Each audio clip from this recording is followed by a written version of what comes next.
سورہ زمر پارہ نمبر 23 آیہ کریمہ نمبر 4 اور 5۔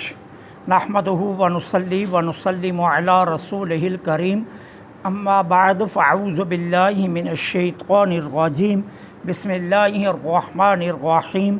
لو اراد اللہ ان یتخذ ولدا لاصطفى مما یخلق ما یشاء سبحانہ هو اللہ الواحد القہار۔ خلق السماوات والارض بالحق یقور اللیل علی النہار ویقور النہار علی اللیل وسخر الشمس والقمر کل یجری لأجل مسمی الا هو العزیز الغفار۔ صدق اللہ العظیم۔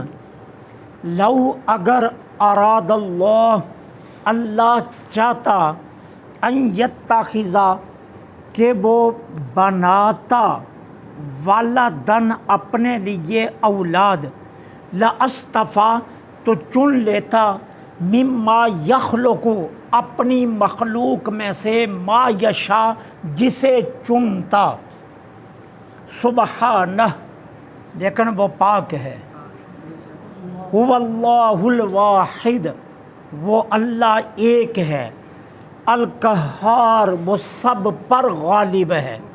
خلق السماوات والارض بالحق اس نے آسمانوں اور زمین کو پیدا کیا حق کے ساتھ۔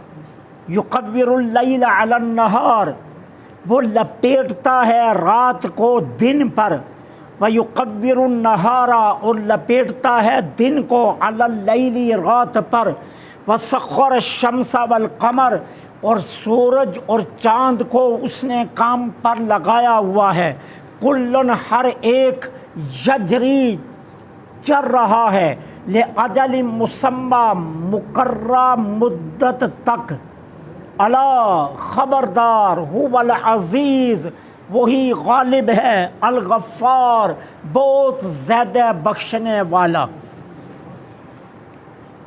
جیسا کہ میں نے کل آپ کو بتایا تھا کہ عرب کے مختلف قبائل مختلف نظریات رکھتے تھے، حتیٰ کہ مکہ میں بسنے والے قبائل کے عقائد بھی مختلف تھے۔ اب بنو کنانہ، بنو سلمہ اور بنو خزاعہ یا بنو عامر، یہ وہ قبائل تھے جو یہ کہتے تھے کہ فرشتے اللہ کی بیٹیاں ہیں۔ یہودی حضرت عزیر کو اللہ کا بیٹا کہہ رہے ہیں، عیسائی حضرت عیسیٰ علیہ السلام کو اللہ کا بیٹا کہہ رہے ہیں۔ اب اللہ تعالیٰ عز و جل فرما رہا ہے، اے مشرکو تم ہوتے کون ہو تخصیص کرنے والے کہ فلاں میرا بیٹا ہے، فلاں میرا بیٹا ہے، یا فلاں میری بیٹیاں ہیں، تم ہو کون تخصیص کرنے والے؟ اگر میں نے اولاد بنانی ہوتی تو میں خود چن لیتا اپنی مخلوق میں سے جس کو چاہتا، اور جب میں نے خود کسی کو نہیں چنا اپنی اولاد کے لیے، تمہیں کس نے اختیار دیا ہے کہ تم تخصیص کرتے پھرو؟ پھر دوسری بات سنو، اگر میں نے اولاد بنانی ہوتی تو میں سب سے افضل اور اکمل نوع کو اپنی اولاد بناتا، سب سے افضل اور سب سے اکمل۔ کیوں؟ میں تمہاری طرح محتاج تو نہیں ہوں نا، تصویر بنانا میرے اختیار میں ہے، وہ تو میرے اختیار میں ہے نا، تو میں پھر سب سے افضل و اکمل کو اپنی اولاد بناتا۔ تمہارے اختیار میں کچھ بھی نہیں ہے، لیکن تمہارے گھر امید ہو جائے تو جس بیڈ روم میں سوتے ہو وہاں خوبصورت بچوں کی تصویریں لگاتے ہو کہ تصویریں دیکھنے سے ہی کوئی خوبصورت بچہ پیدا ہو جائے، جبکہ تمہارے اختیار میں بھی نہیں ہے کہ ماں کے شکم میں کیا ہوگا کیا نہیں ہوگا۔ اور میں تو با اختیار ہوں، میں جیسے چاہتا بنا تھا۔ تو میں افضل و اکمل نوع کو اپنی اولاد بناتا، لیکن میں نے کسی کو اولاد نہیں بنایا، اور سنو میرے لیے اولاد محال ہے، میں واحد ہوں اور قہار ہوں۔ یہ دو لفظ اللہ نے بول کر اولاد کی نفی کر دی کہ میرے لیے اولاد محال ہے، ممکن ہی نہیں ہے۔ کیوں؟ اس لیے کہ اگر مان لیا جائے میرے لیے اولاد، تو پھر ماننا پڑے گا ایک جز میری ذات سے جدا ہوئی اور پھر اس کی میری مساوی ایک تصویر بن گئی۔ کیوں؟ میری بیوی تو نہیں ہے نا کہ جو تم کہو کہ بیوی سے بچہ آ گیا، تو اب ظاہر ہے جو بچہ آئے گا میری اولاد ہوگی وہ میرے وجود سے جدا ہوگی نا، تو ایک جز میرے وجود کی منفصل ہوئی، الگ ہوئی، اور پھر اس نے ایک مساوی تصویر اختیار کر لی۔ اب اس جز کو ایک صورت مل گئی۔ اب ہوا کیا کہ لازم آیا کہ میری ذات کی اجزاء ہیں، جزیں ہیں۔ عیسیٰ ایک جز ہے، عزیر ایک جز ہے، فرشتے کئی جزیں ہیں میری۔ اب یہ لازم آ گیا نا، تو جب کوئی چیز کی اجزاء ہوں تو وہ چیز اپنی اجزاء کی محتاج ہوتی ہے، وہ چیز اپنی اجزاء کی محتاج ہوتی ہے۔ جتنی دیر تک اس کی اجزاء جڑے نا وہ مرکب نہیں بنتی۔ اب مرکب بننے کے لیے اسے اپنی اجزاء کی طرف محتاج ہونا پڑتا ہے، اور جو محتاج ہو وہ اللہ نہیں ہو سکتا۔ کا جو محتاج ہو وہ اللہ نہیں ہو سکتا، پھر وہ واحد حقیقی نہیں ہو سکتا، کیونکہ واحد حقیقی کی تعریف یہ ہے کہ جس کی جز نہ ہو، اور جس کی جز نکل آئے وہ واحد حقیقی نہیں ہوتا۔ اب ایک جو ہے یہ واحد حقیقی ہے، اب ایک کی کوئی جز نہیں ہے۔ ایک کی جز نکال کر دکھا لو تو ایک کی کوئی جز نہیں ہے۔ اب ایک کے پیچھے آؤ گے تو زیرو ہے، آگے جاؤ گے تو دو ہے۔ آپ یہ نہیں کہہ سکتے جس طرح جو ہے نا وہ اسکول میں بچے جاتے ہیں نا تو پہلے کیا ہوتا ہے جی پریپ، پھر نرسری، پھر اول۔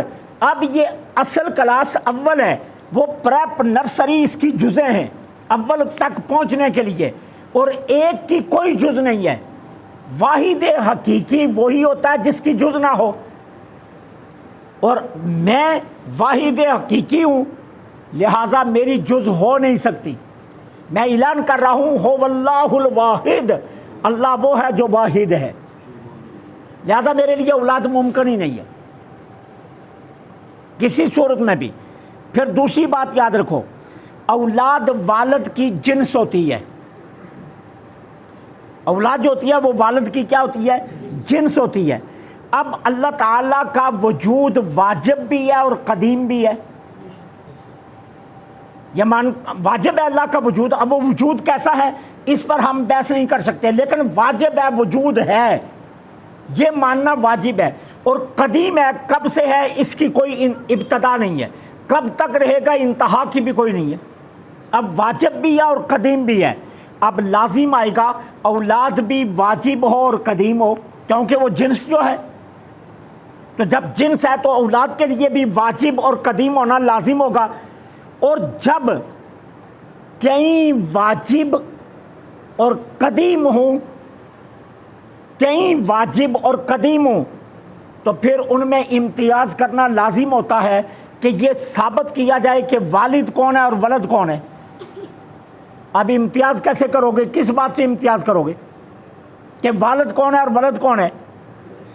اب کئی قدیم ایک جیسے آگے، کئی واجب ایک جیسے آگے، تو اب امتیاز کیسے کرو گے کہ والد کون ہے اور ولد کون ہے؟ تو جب امتیاز ممکن نہیں تو اب عربی منطق کا اصول ہے کہ صغرا اور کبرا جوڑا جائے تو نتیجہ پھر ظاہر ہوتا ہے۔ ایک بندہ آپ کو سے پوچھ رہا ہے دن ہے، اب اس کا سوال ہے دن ہے تو یہ صغرا ہے۔ اب آپ نے اس سے جواب کیا دیا کہ آپ دیکھو سورج ہے، اس نے کہا ہاں سورج چڑھا ہوا ہے، تو رزلٹ کیا نکلا؟ ہاں دن موجود ہے۔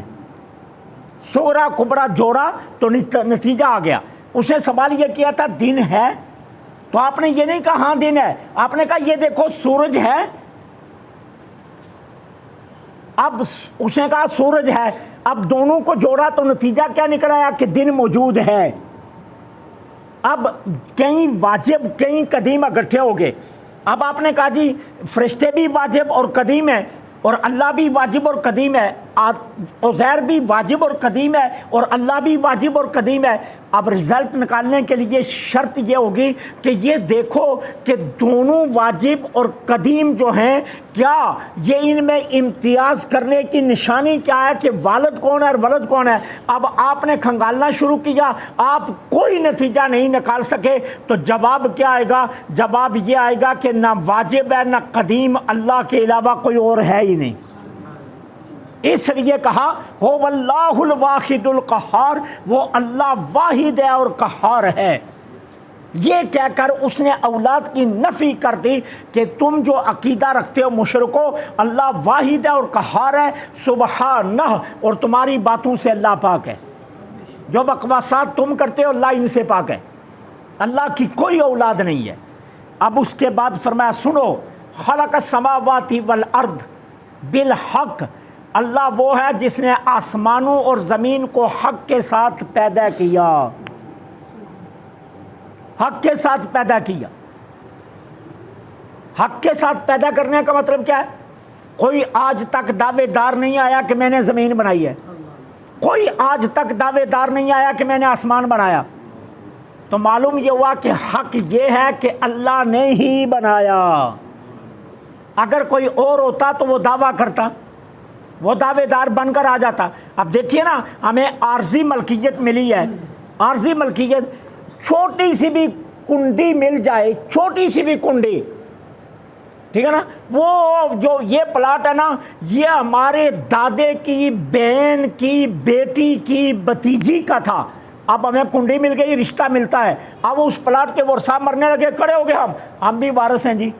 وہ ایک چھوٹی سی کنڈی لے کر کھڑے ہو گئے جی ہم بھی وارث ہیں اس پلاٹ سے, ہمیں بھی حصہ ملنا چاہیے. کیوں؟ وہ یہ ہمارے دادے کی بہن کی بیٹی کی بھتیجی کا پلاٹ ہے. اب ہمارا رشتہ تو نکلا ہے خون کا, لہٰذا اس پلاٹ سے ہمیں بھی حصہ ملنا چاہیے جب وارث اور نہیں ہے تو, ٹھیک ہے نا. تو اگر کوئی اور ہوتا تو وہ بھی دعویٰ کرتا میں نے زمین بنائی ہے یا میں نے آسمان بنایا ہے. کوئی ایک کنڈی تو نکلتی نا, کوئی ایک کنڈی بھی نہیں نکل سکی. آدم سے لے کر آج تک اور آج سے قیامت تک کوئی دعویٰ نہیں کرے گا کہ زمین کو میں نے بنایا یا آسمان کو میں نے بنایا. تو پتہ کیا چلا, اللہ ہی ہے جس نے آسمانوں اور زمین کو بنایا. اس لیے فرمایا خلق السماوات والارض بالحق, اللہ وہ ہے جس نے آسمانوں اور زمین کو حق کے ساتھ بنایا. پھر سنو اس کی شان کیا ہے, یکور اللیل علی النہار. اب یہ لفظ کیا بولا؟ تکویر. تکویر سے ہے یکور. یکور کا معنی کیا ہوتا ہے؟ کسی چیز کو دوسری چیز پر, کسی چیز کو دوسری چیز پر اس طرح گھمانا یا بل دینا کہ جس طرح پیچ کو گھمایا جاتا ہے یا دستار کو سر پر گھما کر بل دیا جاتا ہے کہ وہ دستار سارے سر کو چھپا لیتی ہے, وہ پیچ اندر داخل ہو کر چھپ جاتا ہے. اس کو کہتے ہیں عربی زبان میں تکویر.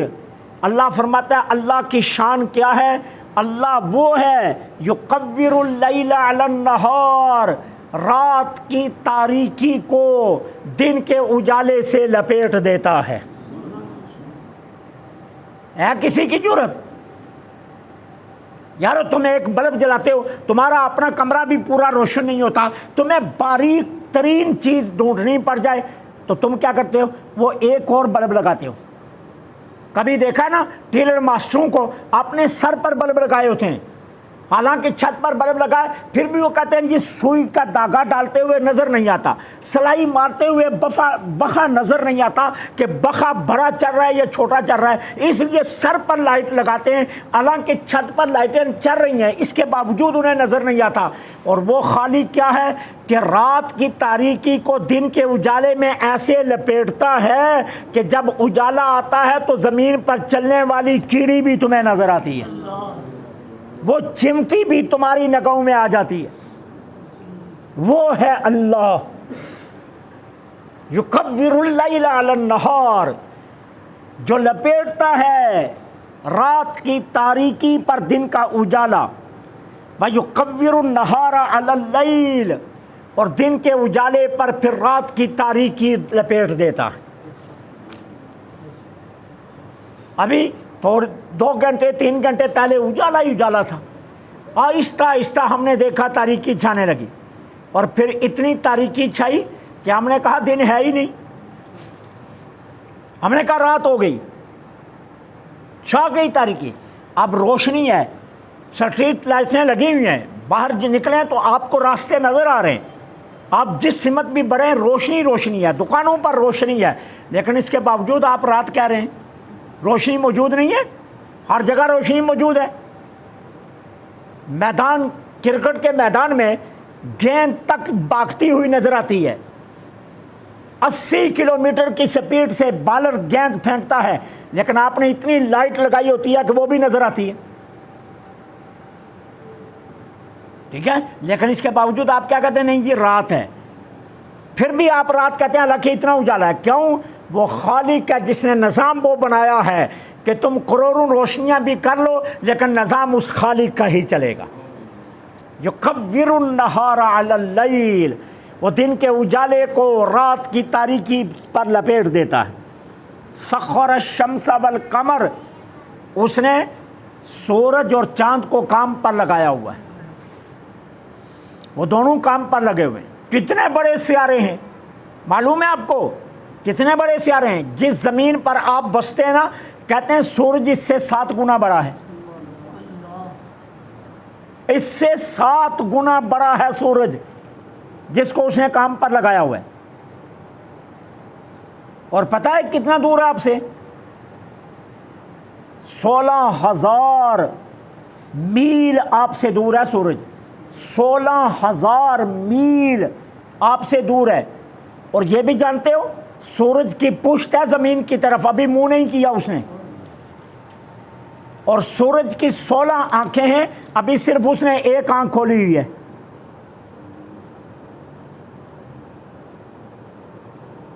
سارا دن نیٹ پر بیٹھ کر دیکھتے ہو، اوئے ہوئے ہوئے مر گئے، درجہ حرارت آج 43 ہے، آج 45 ہے، ابھی تو اس نے 1 آنکھ کھولی ہے، اور وہ بھی پشت کی ہوئی ہے آپ کی طرف، ابھی منہ کیا ہی نہیں ہے۔ اگر منہ کر دے تو پھر آپ کا حال کیا ہوگا؟ یہ ہے خالق جس کا یہ نظام ہے، اس کو کہتے ہیں اللہ، جس کا یہ نظام ہے۔ کہا اس نے سورج اور چاند کو کام پر لگایا ہوا ہے۔ کل یجری لاجل مسمی، ہر ایک مقررہ میعاد تک چل رہا ہے۔ کیا مطلب؟ قیامت تک یوں ہی چلتے رہیں گے۔ مجال ہے نافرمانی کر جائیں، مجال ہے احتجاج کر جائیں، مجال ہے ہڑتال کر جائیں، مجال ہے دھرنا دے جائیں، مجال ہے رکاوٹ ڈال جائیں، مجال ہے حکومت کی تبدیلی کی بات کر جائیں، مجال ہے یو ٹرن لے جائیں، ہے ہمت ان کی؟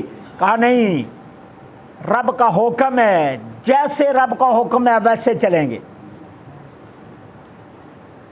اور یہ نظام قیامت تک یوں ہی چلے گا۔ قیامت تک ایک لمحے کے لیے نافرمانی کی جرت نہیں ہے۔ سورج کہہ سکتا ہے نا آج بڑی گرمی تھی مولا کل ذرا دیر سے آؤں گا، نہیں، اس کی ضرورت نہیں ہے۔ چاند کہہ سکتا ہے نا کہ سورج اتنی گرمی چھوڑ کر گیا کہ رات کو بھی گرمی تھی، آج میں تھوڑا آرام کر کے دیر سے چڑھوں گا، نہیں، ضرورت نہیں ہے۔ کہا ضرورت نہیں ہے، ہم نے کام پر لگایا ہے، اور یہ کام پر لگے ہوئے اور قیامت تک یوں ہی لگیں گے۔ اپنے دادا سے پوچھو، وہ کہیں گے ایسے ہی آتے جاتے تھے۔ پر دادا سے پوچھ لو، وہ بھی کہے گا ایسے ہی آتے جاتے۔ لکڑ دادے سے پوچھ لو، وہ بھی کہتے آتے۔ پوچھتے پوچھتے آدم تک چلے جاؤ، وہ بھی کہیں گے یوں ہی آتے جاتے تھے۔ اس کا نظام ہے۔ پھر فرمایا سنو، اللہ هو العزیز، خبردار اللہ وہ ہے جو سب پر غالب ہے۔ عزیز کا مطلب ہے غالب۔ اب غالب کا یہاں معنی کیا ہوگا؟ یہاں غالب کا معنی یہ ہے کہ اللہ ہر کام پر قادر ہے، وہ جیسے چاہے کر سکتا ہے، ہر کام پر قادر ہے، کوئی کام اس کے نظام قدرت سے باہر نہیں ہے۔ وہ عزیز ہے، ہر کام پر قادر ہے، چاہے 1 منٹ میں ساری دنیا کو لپیٹ کر رکھ دے، چاہے ایک سیکنڈ میں ایسی کروڑوں دنیا اور بسا کر رکھ دے، چاہے ایک سیکنڈ میں آسمان کے کنارے پر کوئی بادل کا ایک ٹکڑا بھی نہ نظر آتا ہو، ایک لمحے میں سارے آسمان پر بادل پھیلا کر بارش شروع کروا دے، اور چاہے تو تم دعائیں مانگ مانگ کر تھک جاؤ پھر بھی بارش نہ بھیجے، وہ ہر کام پر قادر ہے۔ اور پھر فرمایا الغفار، یہ لفظ بڑا قابل سماعت ہے، کچھ باتیں آج کروں گا، کچھ انشاءاللہ اسی پر کل کروں گا۔ غفار، وہ غفار ہے، بہت زیادہ بخشنے والا، وہ بہت